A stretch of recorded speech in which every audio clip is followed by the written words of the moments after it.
نحمده ونصلي على رسوله الكريم. أما بعد فأعوذ بالله من الشيطان الرجيم. بسم الله الرحمن الرحيم.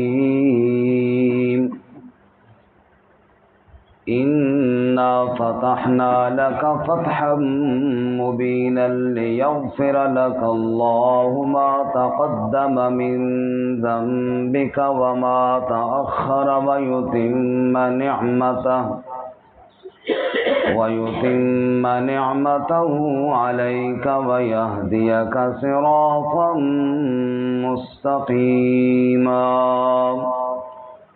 وينصرك الله نصرا عزيزا.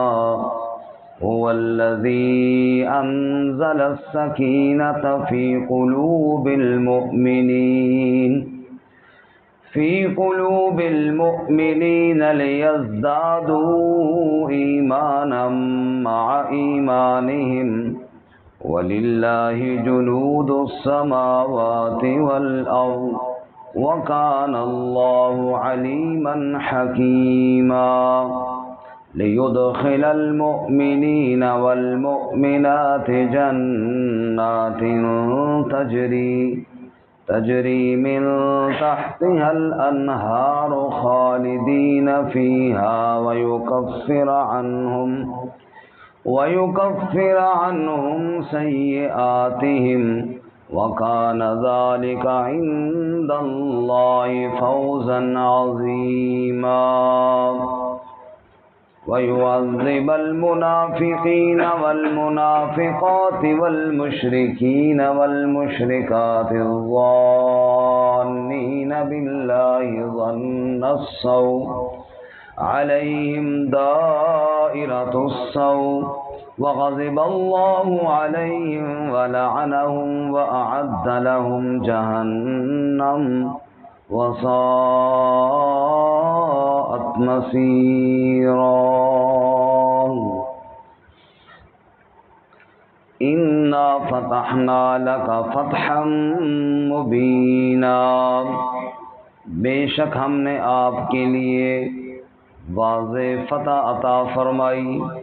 لِيَغْفِرَ لَكَ اللَّهُ مَا تَقَدَّمَ مِن ذَنبِكَ وَمَا تَأَخَّرَ، تاکہ بخش دے اللہ آپ کے لیے جو آگے آپ کے خطائیں ہوئیں اور جو پیچھے. وَيُتِمَّ نِعْمَتَهُ عَلَيْكَ، اور پوری کر لے اپنی نعمت آپ پر. وَيَهْدِيَكَ صِرَاطًا مُسْتَقِيمًا، اور رہنمائی کرے آپ کی صراط مستقیم کی طرف. وَيَنصُرَكَ اللَّهُ نَصْرًا عَزِيزًا، اور اللہ آپ کی مدد فرمائے غالب مدد. هُوَ الَّذِي أَنزَلَ السَّكِينَةَ، وہ ذات جس نے نازل فرمایا سکون. فی قلوب المؤمنین، ایمان والوں کے دلوں میں. لیزدادوا ایمانا مع ایمانہم، تاکہ وہ بڑھ جائیں ایمان میں اپنے ایمان کے ساتھ. وَلِلَّهِ جُنُودُ السَّمَاوَاتِ وَالْأَرْضِ، اور اللہ ہی کے لیے ہیں لشکر آسمانوں اور زمین کے. وَكَانَ اللَّهُ عَلِيمًا حَكِيمًا، اور اللہ تعالی علم والا حکمت والا ہے. لِيُدْخِلَ الْمُؤْمِنِينَ وَالْمُؤْمِنَاتِ، تاکہ داخل کرے ایمان والے مردوں اور ایمان والی عورتوں کو. جنات تجری من تحتها الانہار، ایسے باغات میں کہ جن کے نیچے نہریں بہتی ہوں گی. خالدین فیہا، ہمیشہ رہنے والے ہوں گے ان میں. وَيُكَفِّرَ عَنْهُمْ سَيِّئَاتِهِمْ، اور دور کر دے گا ان سے ان کی برائیوں کو. وَكَانَ ذَلِكَ عِندَ اللَّهِ فَوْزًا عَظِيمًا، اور یہ اللہ کے ہاں بڑی کامیابی ہوگی. وَيُعَذِّبَ الْمُنَافِقِينَ وَالْمُنَافِقَاتِ، اور عذاب دے منافق مردوں اور منافق عورتوں کو، والمشرکین والمشرکات، اور مشرک مردوں اور مشرک عورتوں کو، الظانین باللہ ظن السوء، گمان کرنے والے اللہ کے ساتھ برا گمان، علیہم دائرۃ السوء، انہی پر بری گردش پڑے گی، وغضب اللہ علیہم، اور اللہ کا غضب نازل ہوگا ان پر، ولعنہم، اور لعنت کی اللہ نے ان کو، وأعد لہم جہنم، اور ان کے لیے جہنم تیار کر لی، وساءت مصیرا، اور وہ برا ٹھکانہ ہے، وللہ جنود السماوات والارض، اور اللہ ہی کے لیے لشکر آسمانوں اور زمین کے، وکان اللہ عزیزا حکیما، اور اللہ تعالی غالب حکمت والا ہے۔ سبحان ربک رب العزت عما یصفون، وسلام علی المرسلین، والحمد للہ رب العالمین۔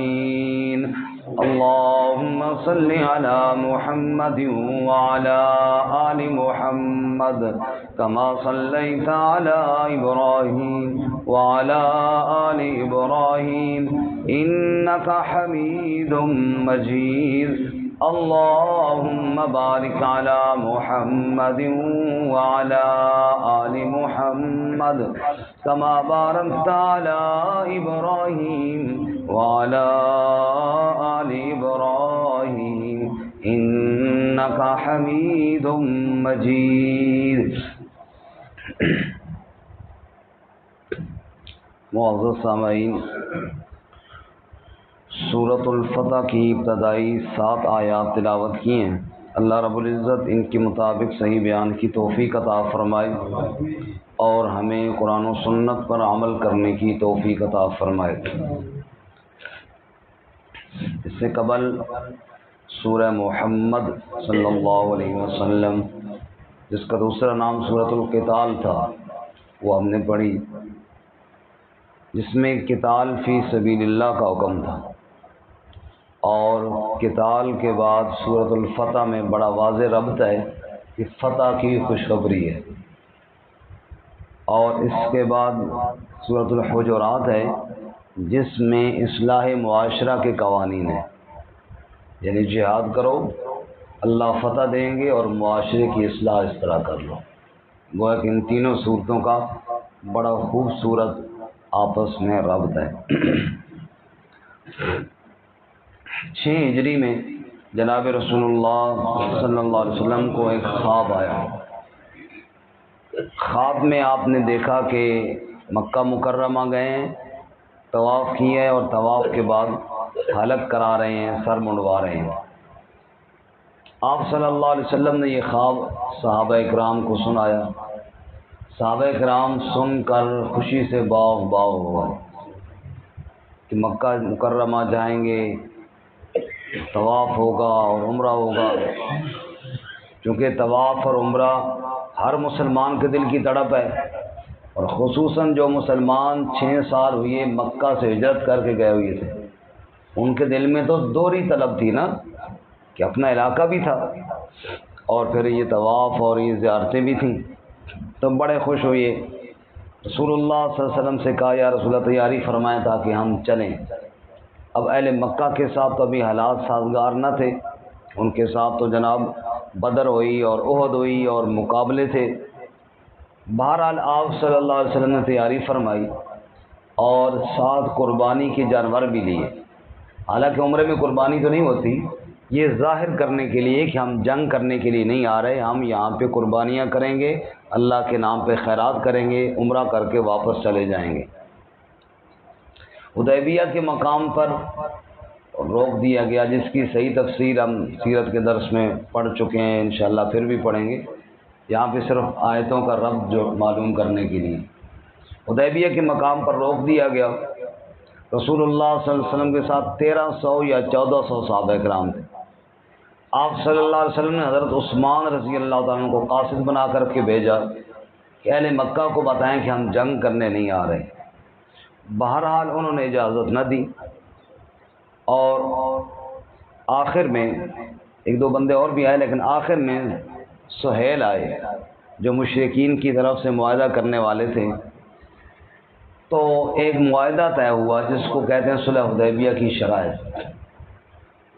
وہ بظاہر بڑی کمزور نظر آ رہی تھی کہ اگر کوئی مسلمان مکہ سے ایمان قبول کر کے مدینہ جائے تو نبی صلی اللہ علیہ وسلم اس کو واپس کریں گے، مدینہ نہیں ٹھہرنے دیں گے، جبکہ وہاں سے اگر کوئی ہماری طرف آیا تو ہم واپس نہیں کریں گے۔ حضور نے فرمایا ٹھیک ہے لکھ دو، اس سال مسلمان عمرہ نہیں کریں گے، اگلے سال آئیں گے اور 3 دن صرف مکہ میں ٹھہر سکیں گے۔ آپ نے فرمایا ٹھیک ہے۔ بہرحال یہ شرائط لکھی گئی، معاہدہ ہوا، بلکہ یہاں پر یہ ہوا کہ جب رسول اللہ صلی اللہ علیہ وسلم کی طرف سے معاہدہ ہونے لگا، معاہدے کی تحریر سیدنا علی المرتضیٰ رضی اللہ تعالیٰ عنہ لکھ رہے تھے، تو معاہدے میں یہ بات لکھی کہ یہ معاہدہ مابین مشرکین مکہ اور حضرت محمد الرسول اللہ صلی اللہ علیہ وسلم کی ہے۔ تو سہیل نے یہاں پر شور ڈال دیا کہ محمد الرسول اللہ نہ لکھو، محمد بن عبداللہ لکھو۔ اگر ہم محمد الرسول اللہ مانے تو پھر جھگڑا کس بات کا، ہم نہیں مانتے۔ حضرت علی رضی اللہ تعالیٰ عنہ کو آیا غصہ، اور انہوں نے کہا میں نہیں لکھ کاٹتا اس کو۔ حضور صلی اللہ علیہ وسلم علی مجھے بتاؤ میں مٹا دیتا، محمد بن عبداللہ لکھ لو، کوئی بات نہیں، میں عبداللہ کا بیٹا بھی ہوں، یہ نہیں مانتے تو ان کی بدبختی ہے نا، میں عبداللہ کا بیٹا بھی تو ہوں نا۔ بہرحال یہ جب معاہدہ ہو گیا، اب آپ خود سوچیں، مثلا اللہ ہمیں بار بار حرمین کی حاضری کی توفیق عطا فرمائے۔ بندہ جائے یہاں سے احرام باندھ کے، مکہ سے پہلے جدہ ایئرپورٹ پہ کہیں چلو جی واپس جاؤ، دل کرتا ہے واپس آنے کا؟ میرا خیال کرتا ہے، بولتے نہیں ہیں، کس کا دل کرتا ہے جی؟ ہم جیسے کمزور ایمان والوں کا دل نہیں کرتا، تو اتنے جو جذبے سے جا رہے تھے ان کا واپس آنے کا دل کہاں کرتا تھا؟ تو دل بالکل ٹوٹے ہوئے تھے اور پریشان تھے، حتیٰ کہ جب رسول اللہ صلی اللہ علیہ وسلم نے فرمایا کہ چلو بھائی قربانی کی جانور ادھر ہی ذبح کرو، احرام کھولو، تو حدیث میں آتا ہے ایک صحابی بھی نہیں اٹھے۔ وہ ہمتیں ہی جواب دی گئی تھی نا، ہمت نہیں۔ یہ بات آپ صلی اللہ علیہ وسلم کو تھوڑی ناگوار بھی گزری کہ میں کہہ رہا ہوں کہ قربانی کی جانور ذبح کرو اور یہ اٹھ نہیں رہے آگے سے۔ تو حضور اقدس صلی اللہ علیہ وسلم کی زوجہ محترمہ غاضبہ حضرت ام سلمہ تھی رضی اللہ تعالیٰ عنہ، انہوں نے بڑا پیارا مشورہ دیا، یا رسول اللہ آپ اٹھیں اور سب سے پہلے آپ اپنا جانور ذبح کر دیں، جب آپ کریں گے نا تو پھر پیچھے کوئی نہیں ہٹے گا۔ اتنے میں آپ صلی اللہ علیہ وسلم اٹھے، حضور نے چھری لی اور جانور ذبح کرنا شروع کیا۔ یہ دیکھنا تھا، سارے صحابہ چونک گئے، بھائی اللہ کے نبی نے ہمیں کہا ہے اور ہم بیٹھے ہوئے ہیں، حضور ذبح کر رہے ہیں۔ سارے اٹھ گئے اور سب نے ذبح کر دیا۔ بہرحال دل بڑے ٹوٹے، اور اسی حالت میں جب واپس ہونے لگے نا تو راستے میں اللہ نے یہ آیتیں نازل فرمائیں اور فرمایا اِنَّا فَتَحْنَا لَكَ فَتْحًا مُبِينًا۔ اے میرے محبوب صلی اللہ علیہ وسلم، بے شک ہم نے آپ کو واضح فتح عطا فرمائی۔ یہ بھی تربیت کا ایک حصہ ہوتا ہے، ہر وقت آگے نہیں بڑھنا ہوتا ہے، کبھی جذبات کو روک کر ایک قدم پیچھے بھی ہٹنا پڑتا ہے۔ اس کے لیے بھی انسان کو تیار ہونا، آگے تو ہر وقت بندہ بڑھتا رہتا ہے، کبھی جذبات کو روک کر ایک قدم پیچھے ہٹنا یہ بھی سیکھنا چاہیے۔ ضروری نہیں ہے کہ جو ہم چاہیں اسی طرح ہوتا رہے، کبھی کبھی یہ بھی ہونا چاہیے۔ فتح مبین سے کیا مراد ہے؟ بعض مفسرین فرماتے ہیں مکہ مکرمہ فتح ہونے کی خوشخبری ہے، یہ کہ ان قریب مکہ فتح ہو جائے گا۔ بعض نے کہا بعد کی جتنی فتوحات ہیں، چاہے خیبر ہو چاہے کوئی ہو، سب اس میں شامل ہیں، اور اکثر مفسرین فرماتے ہیں نہیں، اس سے مراد صلح حدیبیہ ہے۔ جس کی وجہ سے تم پریشان ہو رہے ہو نا، یہ در حقیقت تمہاری فتح ہے۔ تمہارا دشمن جو کل تمہیں ماننے کے لیے تیار نہیں تھا، آج تمہارے ساتھ بیٹھ کے معاہدے کر رہا ہے۔ تم مان تو لیے نا آپ کو، تو یہ بہت بڑی کیا ہے؟ فتح ہے۔ بھائی کسی ملک کو تسلیم کر لینا، یہ اس کے وجود کو مان لینا، یہ کوئی معمولی بات ہے؟ اسی لیے ہم بار بار پیٹتے رہے کہ اسرائیل کو تسلیم نہیں کرنا، اسرائیل کو تسلیم نہیں کرنا۔ فلسطین والوں کا وہ حق ہے، وہ ان کی جگہ ہے۔ ایک ظالم اور ایک غاصب اور ایک قابض یہودی کو تسلیم نہیں کرنا۔ اگر اس کو ہم تسلیم کر لیں تو گویا کہ اس کا حق سمجھ لیا نا وہاں پر۔ تو اہل مکہ جو نبی صلی اللہ علیہ وسلم اور صحابہ کرام کو ایک الگ جماعت تسلیم نہیں کرتے تھے، آج انہوں نے تسلیم کر لیا، یہ بہت بڑی فتح ہو گئی۔ یہ بہت بڑی کیا ہو گئی جی؟ اِنَّا فَتَحْنَا لَكَ فَتْحًا مُبِينًا، بے شک ہم نے آپ کو واضح فتح عطا فرمائی۔ لِيَغْفِرَ لَكَ اللَّهُ مَا تَقَدَّمَ مِن ذَنبِكَ وَمَا تَأَخَّرَ، تاکہ اللہ آپ کے اگلے پچھلے سب گناہ معاف فرما دے۔ اس سے پہلے بھی سورۃ میں ہم پڑھ چکے ہیں وَاسْتَغْفِرْ لِذَنبِكَ میں کہ آپ صلی اللہ علیہ وسلم کو اللہ نے فرمایا استغفار کیجیے اپنے گناہوں کی۔ تو میں نے وہاں بھی عرض کیا تھا کہ اس کا مطلب ایک تو خلاف اولا باتیں، ورنہ گناہ انبیاء سے نہیں ہوتے، معصوم ہوتے ہیں۔ دوسرا نبی کی جماعت تھی پوری، جیسے یہاں پر بھی نا پورا قافلہ گیا ہوا تھا، 1300 یا 1400 صحابہ اکرام ساتھ تھے، تو ان کی لیڈر تھے محمد الرسول اللہ صلی اللہ علیہ وسلم۔ تو پوری جماعت میں اگر ایک بندے کے اندر کوئی بات ہو جائے تو سب کی طرف سے سمجھی جاتی ہے۔ مثال کے طور پہ ہم سارے حیدر کرار مسجد کے نمازی ہیں، اگر کوئی ایک بندہ گڑبڑ کرے گا تو کہے گا جی حیدر کرار مسجد والوں نے ایسے کیا ہے، حالانکہ باقیوں نے نہیں کیا، لیکن وہ بات آتی سب پر ہے۔ تو اگر کسی کی کوئی غلطی ہے تو ساری جماعت میں شامل۔ رب کہتا ہے اگر کوئی کوتاہی ہو بھی گئی تو میں نے معاف فرما دی ہے، میں نے کیا فرما دی ہے۔ اور علامہ انور شاہ کشمیری رحمۃ اللہ علیہ تو یہاں بڑا پیارا مطلب بیان کرتے، فرماتے ہیں ضم سے مراد یہاں پر الزام ہے۔ لِيَغْفِرَ لَكَ اللَّهُ مَا تَقَدَّمَ مِن ذَنبِكَ وَمَا تَأَخَّرَ، میرے محبوب جو تجھ پر الزام لگاتے ہیں، پہلے جنہوں نے لگائے وہ بھی اللہ نے صاف کر دیے، آئندہ جو لگائیں گے وہ بھی اللہ صاف فرما دے گا۔ وَيُتِمَّ نِعْمَتَهُ عَلَيْكَ، اور اللہ اپنی نعمت آپ پر تمام کر دے گا، جیسا کہ سورۃ المائدہ میں ہے الْيَوْمَ أَكْمَلْتُ لَكُمْ دِينَكُمْ وَأَتْمَمْتُ عَلَيْكُمْ نِعْمَتِي وَرَضِيتُ لَكُمُ الْإِسْلَامَ دِينًا، دین ہم نے کامل کر دیا، نعمت ہم نے مکمل کر دی، اور اسلام کو تمہارے لیے دین پسند فرما لیا۔ وَيُتِمَّ نِعْمَتَهُ عَلَيْكَ وَيَهْدِيَكَ صراطا مستقیما، اور اللہ آپ کی رہنمائی فرمائے گا صراط مستقیم کی جانب، جو سیدھی بات ہوگی، جو سیدھا راستہ ہوگا اس کی طرف رہنمائی آپ کی اللہ فرماتا جائے گا۔ کیسے؟ حضرت شاہ صاحب رحمۃ اللہ علیہ کا بڑا دلچسپ جملہ ہے، جیسے بچے کی انگلی ماں باپ پکڑ کر پھراتے ہیں، اللہ فرماتے میرے محبوب تیری انگلی پکڑ کے میں پھراؤں گا، تجھے سمجھاؤں گا تو نے کہاں جانا ہے، تو نے کہاں نہیں جانا۔ یہدیک صراطا مستقیما وینصرک اللہ نصرا عزیزا، اور اللہ آپ کی مدد فرمائے گا نصرا عزیزا، مدد بھی غلبے والی۔ میرے محبوب اللہ آپ کو مغلوب نہیں کرے گا بلکہ کیا کرے گا؟ بولو، غالب کرے گا۔ هو الذي أنزل السكينة في قلوب المؤمنين، وہی ذات ہے اللہ کی جس نے ایمان والوں کے دلوں میں سکون نازل فرما دیا، جن کے دل افسردہ تھے، جو احرام کھولنے کے لیے تیار نہ تھے، جب نبی کی سنت پہ عمل کرتے ہوئے احرام کھولے اور جناب قربانیاں کی، اٹھ کھڑے ہوئے، اللہ نے دلوں کے اندر سکون اور اطمینان نازل فرما دیا، کیونکہ دلوں کا اطمینان اور سکون کس کے قبضے میں ہے؟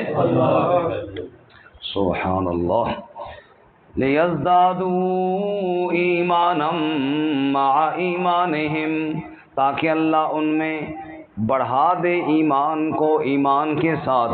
پہلے بھی مومن ہی تھے، تبھی تو میرے نبی کے ساتھ آئے تھے نا، پہلے بھی پکے مومن تھے، لیکن جب میرے نبی نے روکا، روک کر واپس چل پڑے، میں اللہ نے ایمان میں اضافہ فرما دیا۔ وَلِلَّهِ جُنُودُ السَّمَاوَاتِ وَالْأَرْضِ، اور یہ نہ سمجھنا کہ یہاں سے واپس جانا کوئی کمزوری ہے، حکمت ہے اللہ کی، ورنہ لِلَّهِ جُنُودُ السَّمَاوَاتِ وَالْأَرْضِ، اللہ ہی کے لیے لشکر آسمانوں اور زمین کے۔